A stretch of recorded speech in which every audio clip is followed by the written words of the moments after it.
suis ici au milieu de la forêt, en compagnie de Dimitri Kissas, entouré aussi d'objets un peu hétéroclites. Pourquoi tous ces objets? Parce que je vais vous raconter un petit peu l'histoire de cette famille Kissas.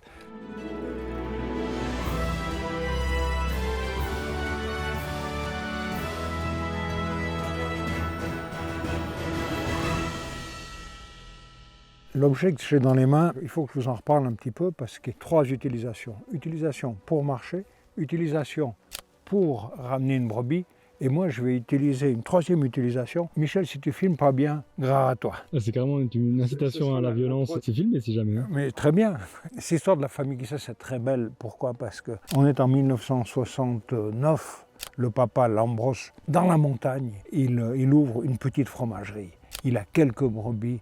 Et c'est justement avec ces ustensiles qu'il a travaillé, c'est pour ça qu'ils sont là. Petit à petit, il fabrique la feta avec la recette originale, avec les tonneaux dès le début. Et à ce moment-là, Dimitri est très très jeune. Je veux dire qu'il il est né dans la fromagerie, dans la montagne là-bas. Et c'est en 2000 qu'il décide d'abandonner cette fromagerie des montagnes pour descendre en plaine et ouvrir une fromagerie totalement moderne. Et le début de leur fromagerie, eh bien, Lampros est le patron et Dimitri commence à travailler dans la fromagerie, il se forme pour fabriquer le fromage. Et vraiment, belle tradition, et c'est ça que j'adore dans le fromage, c'est quand c'est une entreprise familiale, que toute la famille travaille. Même aujourd'hui, le fils de Dimitri, qui s'appelle aussi Lambros, pourquoi? Parce que c'est l'habitude ici de prendre le prénom du grand-père. Eh bien, maintenant il est à l'école, mais il va se former pour prendre la succession de Dimitri. Qui a 15 ans. 15 ans, il veut déjà bosser dans l'entreprise. It's quite common, huh? I think here in Greece, because you take the name of your grandfather. The first children, if it is boy, take the grandfather name. The second child, if a boy again, take the grandfather of the mother side. If the second children is girl, take the grandmother name of the father side. And if there's 5 boys?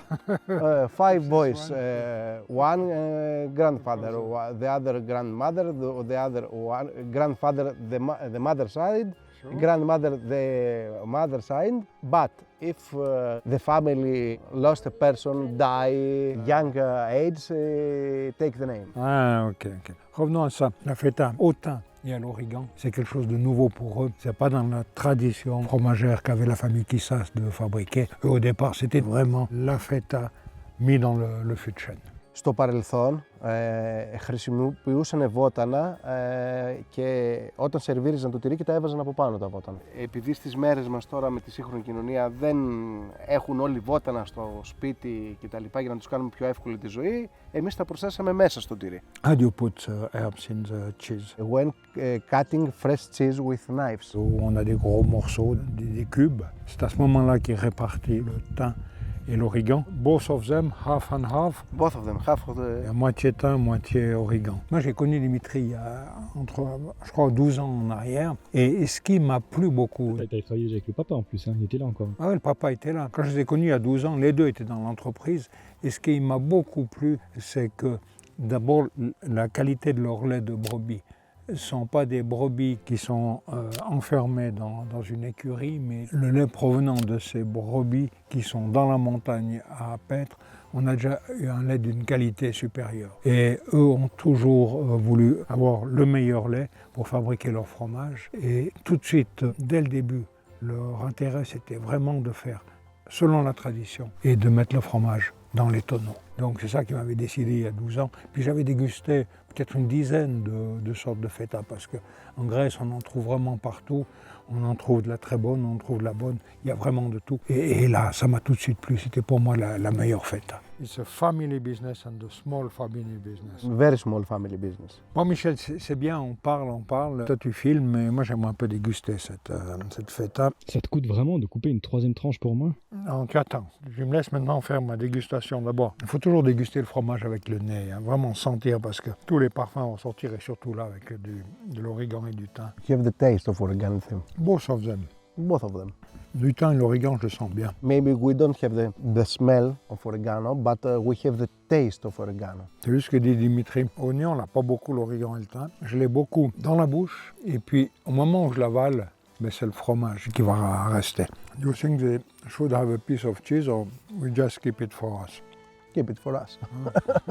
Il n'y a pas pour attraper l'autre. Hein. What's the best way to eat? With salad, up to the salad, with wine and fruits. Watermelon, grapes and grilled cheese. Tu as des morceaux où l'herbe est beaucoup plus présente et puis des morceaux un peu moins, mais c'est ça qui est intéressant aussi. You are working with feta cheese. You've been working for like 2 years. 25 years working professionally. Still, you eat cheese every day, or you're like disgusted, like too much?